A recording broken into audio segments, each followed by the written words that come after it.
क्या आप जानते हो कि हम इंसान अपने जिंदगी का 1/3 हिस्सा सोते हुए गुजारते हैं। नींद एक ऐसी क्रिया है जिसमें एक जीव अपने सुरक्षा के सबसे कमजोर अवस्था में होता है, पर फिर भी ये किसी जीव के विकास के लिए सबसे ज्यादा जरूरी है। लेकिन क्या आपने कभी ये सोचा है कि इतनी महत्वपूर्ण शारीरिक और मानसिक प्रक्रिया जिसे हम नींद कहते हैं, क्या उसके बगैर कोई इंसान 7 दिनों तक रह सकता है? और अगर वो 7 दिनों तक बिना सोए रह भी ले तो क्या दशा होगी उस इंसान की?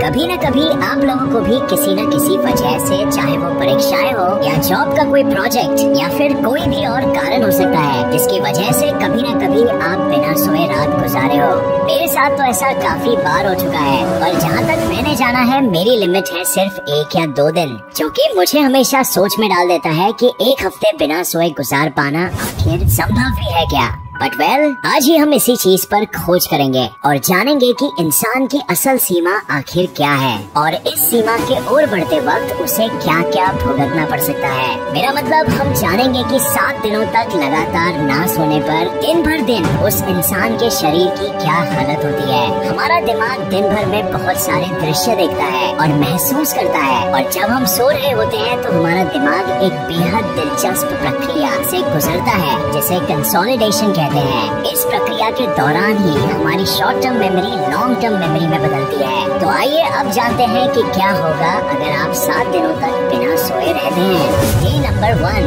पहले दिन सब कुछ अच्छा लगता है। नींद न मिलने का 1 या 2 अल्कोहल के पैक लगाने जैसा असर होता है। आपको ये जानकर हैरानी होगी कि अगर आप 1 दिन भी बिना सोए रहते हैं तो आप खुद को बहुत खुश महसूस करोगे। आप छोटी सी छोटी बात पे बेवजह हंसने लगोगे। ऐसा दरअसल आपके दिमाग में बढ़े हुए डोपामिन लेवल की वजह से होता है, और आश्चर्य से जिसका कारण है नींद की कमी। दूसरे दिन अब शरीर की रक्त कोशिकाओं में थोड़ी सी सूजन आना शुरू हो जाती है, जिसकी वजह से थोड़ी खुजली या इरिटेशन महसूस हो सकती है। अगर ये सिम्टम रोका ना जाए तो इंसान को कार्डियोवैस्कुलर प्रॉब्लम्स यानी हृदय संबंधी बीमारी हो सकती है, और इसी वजह से शरीर का ब्लड प्रेशर भी बढ़ जाता है। यहाँ तक कि आंखें गलतियाँ करने लगती है, नजर में माइक्रोस्कोपिक डेविएशंस होने लगते हैं, और ठीक से इंसान फोकस नहीं कर पाता। शरीर के इम्यून सिस्टम पर भी बुरा असर पड़ने लगता है, और इसी वजह से शरीर खतरे को भांप लेता है और उल्टियों के रूप में चेतावनी अंकित करता है। तीसरा दिन, अब नींद न मिलने के तीसरे दिन दूसरों के लिए पता लगाना बहुत आसान हो जाता है कि पीड़ित के साथ कुछ तो गड़बड़ चल रही है, क्योंकि दिमाग शरीर के साथ कोऑर्डिनेट ही नहीं कर पाता, और इस वजह से हाथ और आंख भी ठीक से काम नहीं करते। और दूसरी तरफ पीड़ित भी बेवजह इमोशनल यानी जज्बाती होने लगता है। उसका फोकस किसी भी चीज पर नहीं पड़ेगा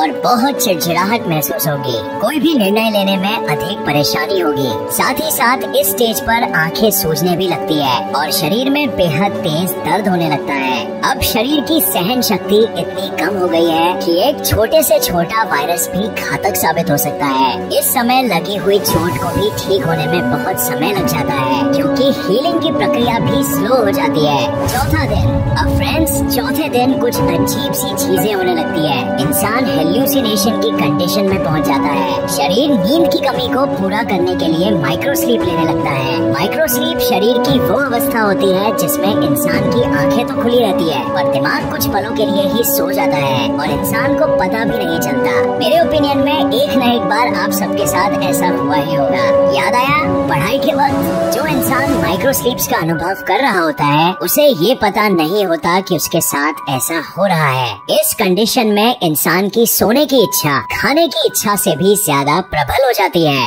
इंसान भले ही खुद सोना ना भी चाहे, पर फिर भी दिमाग खुद को सोने के लिए राजी कर ही लेता है। इंसान नींद के लिए एक तरह से तड़पने लगता है।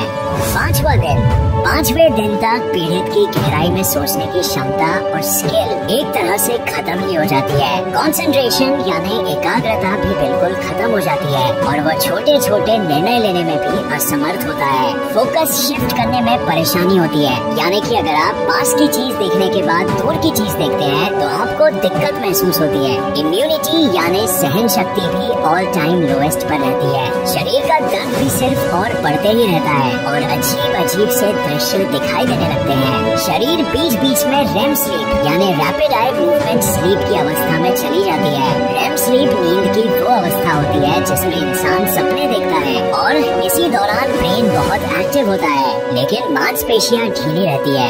एक पूरी रात में सोते वक्त हम लगभग 5 बार रैम और नॉन रैम स्लीप के बीच आते जाते रहते हैं। और क्या आप ये जानते हैं कि नॉर्मली हम एक रात में लगभग 2 घंटे में 1 से 2 मिनट के लिए जागते हैं। और मजे की बात तो ये है कि हमें पता भी नहीं चलता, लेकिन कभी कभी इतना जरूर याद रहता है कि हमें घबराहट हो रही थी या फिर बाहर शोर शराबा हो रहा था। 6वें दिन, 6 दिन तक जगे रहने के बाद इंसान लॉस ऑफ रियलिटी, जो कि साइकोसिस का एक विशेष लक्षण है, इस हद तक पहुंच जाता है। इसमें इंसान वास्तविकता से बिल्कुल हटकर सोचने लगेगा और उसका व्यवहार भी किसी भ्रम में जीने जैसा होगा। ये अवस्था ऐसी होती है जिसमें इंसान पूरी तरह से हेलुसिनेट यानी भ्रम में जीने लगता है। 7वें दिन तक पहुँचते पहुँचते लॉन्ग टर्म मेमोरी को काम करने में दिक्कत होने लगती है और यहाँ तक कि बॉडी में सेल्स बनने की प्रक्रिया भी धीरे धीरे कम होने लगती है। और इसीलिए जिन्हें इंसोम्निया यानी ना सोने की बीमारी होती है, जैसे आपने दी मशीनिस्ट मूवी में देखा होगा, वो शरीर से एबनॉर्मली बहुत दुबले हो जाते हैं। इतने कि अगर ऐसा ही चलता रहे तो सारी हड्डियां दिखने लगे। और इसके साथ साथ पहले बताए गए सभी सिम्टम्स पहाड़ की चोटी पर होते हैं। अब आपको तो पता चल गया होगा कि अगर एक इंसान 7 दिन तक ना सोए तो आखिर होगा क्या।